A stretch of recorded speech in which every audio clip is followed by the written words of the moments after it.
নমস্কার, Sam audio বুকে আপনাদের স্বাগতম জানাই। আমি সায়ন। আমাদের আজকের গল্প বহুরূপী। গল্প পাঠে এবং বিভিন্ন চরিত্রে আমি সায়ন। শুরু হচ্ছে আমাদের আজকের গল্প বহুরূপী। হঠাৎ করেই আমার চাকরিটা চলে গেল, বেকার হয়ে গেলাম। ভাবলাম গেছে গেছে, কত বন্ধুবান্ধব আমার, কতজন, হ্যাঁ চাকরি ঠিক ওরা ঠিক পাইয়েই দেবে, পেয়ে যাব ঠিক, অত চিন্তার কিছু নেই। মেসে শুয়ে বসে সময় কাটাচ্ছিলাম আমি। বিকেলে বসে এক এক করে সব বন্ধুকে 1 মিনিট করে ফোন করলাম আমার জন্য চাকরি দেখার জন্য। সবাই আশা দিল যে খুঁজবে, পেলে জানাবে, একটু ভরসা পেলাম। হঠাৎ করে মায়া ফোন করলো। ও হ্যাঁ, বলাই হয়নি, মায়া আমার গার্লফ্রেন্ড। ফেসবুক থেকে পরিচয়, তারপর দেখা, কথা, বন্ধুত্ব, প্রেম। রিসিভ করলাম। হ্যালো, কোথায় তুমি? এই তো মেসে শুয়ে আছি। কেন? তুমি একটু পার্কে আসবে? এক্ষুনি আসো। ফোন কেটে গেল। রেডি হয়ে বাসে উঠে গেলাম পার্কে যাওয়ার জন্য। মায়া গেটে দাঁড়িয়ে আছে, আমাকে দেখেই রেগে, এত লেট করলে কেন? কতক্ষণ দাঁড়িয়ে আছি আমি। আমি বললাম, রেডি হয়ে আসতে তো সময় লাগে নাকি? মায়া বলল, বাদ দাও, চলো ফুচকা খাবো। আমিও রাজি হয়ে গেলাম, চলো। ফুচকা খেলাম, ঘুরলাম। আমার 500 টাকা শেষ। মায়া টাকা দিতে চেয়েছিল, কিন্তু আমি বিল দিতে দিইনি। সব সময় 2 হাতে খরচা করেছি তো, আজও দেবে। নিজের কাছে কেমন যেন লাগছিল। যদিও মায়া জানে না যে আজ আমি বেকার, চাকরি চলে গেছে। ওকে বিদায় দিয়ে মেসে এসে শুয়ে পড়লাম। যতই দিন যাচ্ছিল টাকার টান পড়ছিল। আমার কাছে কিছু টাকা ছিল, তা দিয়ে কোনো রকমে চলছিল। তবে হ্যাঁ, মনে পড়ছিল সেই সব দিনের কথা, যখন 2 হাতে খরচা করতাম, আড্ডা দিতাম, কত বন্ধু বান্ধব। অবাক হলাম যে আমার ফোনে সারাক্ষণ ফোন আসতো বন্ধুদের। সেই বন্ধুদের ফোন আসাও আস্তে আস্তে কমতে থাকলো। সেই বন্ধুদের ফোন আসাও আস্তে আস্তে কমতে থাকলো। 1 মাস কেটে গেল। নিজে থেকে ফোন করে বন্ধুদের চাকরির কথা বললে সবাই শুধু আশাই দেয়, চাকরির খবর কেউ দেয় না। হয়তো আমার কপাল খারাপ। মায়ার সাথেও ঝগড়া চলছিল। আগে সারাদিন ফোন করতাম, প্রায় প্রতি সপ্তাহে ঘুরতে যেতাম। এখন তো আর তা পারি না। সব নিয়ে ঝগড়া ঝগড়া চলতে চলতে হয়েই গেল একদিন ব্রেকআপ। তখনও মায়া জানতো না যে এখন আমার চাকরি আর নেই। আমিও জানাইনি। কেন জানাইনি জানি না। টেনে টুনে মেসের বিল দিলাম। পকেট, হাত সব প্রায় ফাঁকা। আমি আসলে টাকার কষ্টটা বুঝিনি, কারণ মাইনে ভালোই পেতাম আর 2 হাতে খরচা করতাম। তবে আজ ভালোই বুঝতে পারছি যে বন্ধুরা সময় পেলেই আমার কাছে আসতো, এখন আমার আশেপাশে তাদের ছায়াও দেখা যায় না। হায় রে মানুষ, কত বহুরূপী।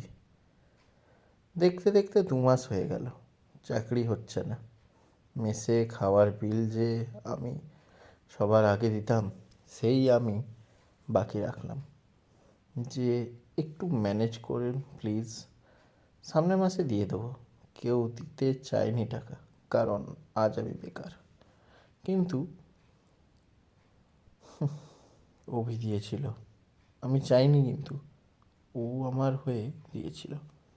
অভিকে গত বছর আমি গ্রাম থেকে নিয়ে এসে চাকরি দিয়েছিলাম। লজ্জা লাগে যে হাত দিয়ে এসেছে সব সময়, সে হাত কারো কাছে চাইতে। এটা ভাবতেও লজ্জা লাগে। একদিন রান্নার মাসি আসেনি, মেসে রান্না হয়নি, সবাইকে হোটেলে খেতে হবে। সবাই ডিউটিতে গেছে, আমার তো কাজ নেই, শুয়ে আছি। সকালটা না খেয়ে শুধু জল খেয়ে কাটিয়ে দিলাম। পকেটে হাত দিয়ে দেখলাম 4 টাকা আছে। দুপুর গড়িয়ে বিকেল হয়ে আসলো। খিদের জ্বালাটা ভালোই টের পাচ্ছিলাম। সহ্য হচ্ছিল না খিদের জ্বালা। আর এক কাছের বন্ধুকে ফোন করলাম। হ্যালো রাজীব, তুই কোথায়? রাজীব বলল, এই তো বাজারে। কেন? আমি বলি, দাঁড়া আমি আসছি। বলেই বাজারের দিকে হাঁটা দিলাম। ওকে আমি অনেক খাইয়েছি, ও নিশ্চয়ই আমাকে একদিন খাওয়াতে আপত্তি করবে না। পেটে তখন কামড় দিচ্ছিল। বাজার গিয়ে দেখলাম ও ওর কয়েকটা বন্ধুকে নিয়ে দাঁড়িয়ে আছে।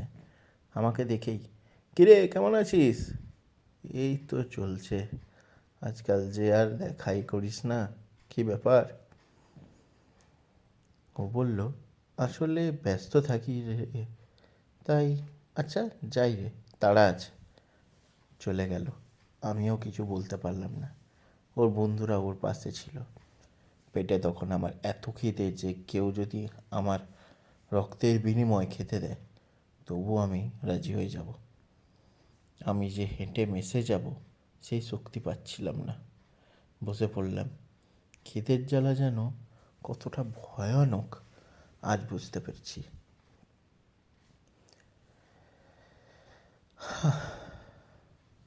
কত মানুষ আসছে যাচ্ছে, কেউ একবারও তাকিয়ে দেখছে না আমার দিকে। বলে না, ও না খেয়ে আছে, ওকে কিছু খাওয়াই।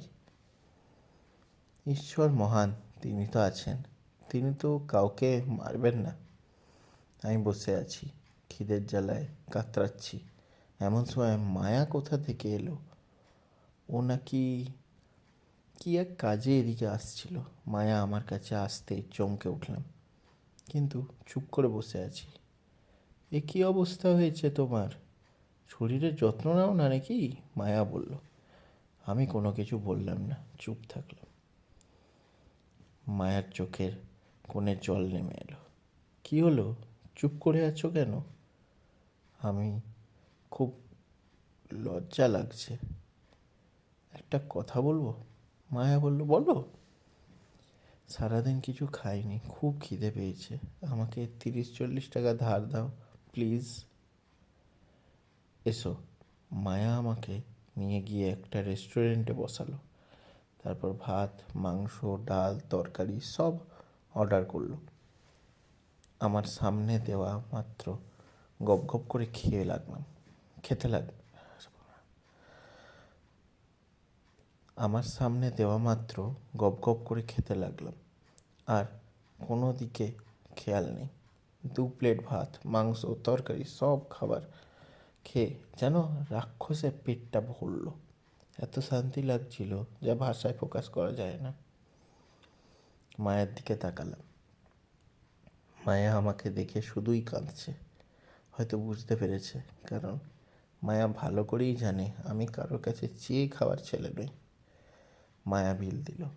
তারপর বাইরে একটা নির্জন জায়গায় এসে আমার হাত দুটো ধরে চোখ রেখে বলল, তোমার কি হয়েছে প্লিজ আমাকে বলো, আমার দিব্যি দিলাম, বলো। আমি একটু ইতস্তত হয়ে বললাম, আমার চাকরিটা 2.5 মাস আগে চলে গেছে, তারপর থেকে আমি বেকার। মায়া রেগে আমার গালে ঠাস করে এক চড় মারল। তারপর বলল, এটা আমাকে আগে কেন বলনি? তাহলে এত কষ্ট পেতাম না। তোমাকে সত্যি ভালোবাসি। সুসময় দুসময় সব সময় জড়িয়ে ধরে কাঁদতে লাগলো। আমিও বুঝলাম মায়ার ভালোবাসা। আমি আসলে হয়তো এটা দেখার জন্যেই আগে ওকে জানাইনি আমি বেকার। মায়া আমাকে 1500 টাকা দিল। নিলাম। টাকাটা না নিয়ে উপায় ছিল না। 2 মাস 25 দিনের মাথায় আমার অফিস থেকে ফোন করে আমাকে আবার চাকরিতে জয়েন করার জন্য অফার করলো, আর সাথে আগের থেকে 5,000 টাকা বেশি স্যালারি। আমি তো অনেক খুশি, ফিরে চাকরি পেলাম, আর সাথে আমার মায়া। দুঃসময় কেটে গেল, কিন্তু আমিও বদলে গেছি। কেন যেন এই 3টে মাস মনে পড়ে যায়। চিনে নিয়েছি অনেক মানুষকে, হয়তো ঈশ্বর আমার পরীক্ষা নিয়েছিল। বাড়ির সবার সাথে যোগাযোগ নেই, ঝগড়া করে বন্ধ করে দিয়েছিলাম। এখন কেন যেন মন চাইছে যোগাযোগ করতে, যারা আমাকে বড় করেছে, কখনো খিদের জ্বালা কি বুঝতে দেয়নি। আজই বাবাকে ফোন করে কথা বলবো, জানি না বাবা কেমন রিয়্যাক্ট করবে। খারাপ সময়গুলো থাকে না, রাত যখন আছে তো ভোর হবেই, কিন্তু খারাপ সময় অনেক কিছু শিখিয়ে দিয়ে যায়, যা আগে চলার পথে অনেক কাজে লাগে। চিনিয়ে দিয়ে যায় কে আসল বন্ধু আর কে।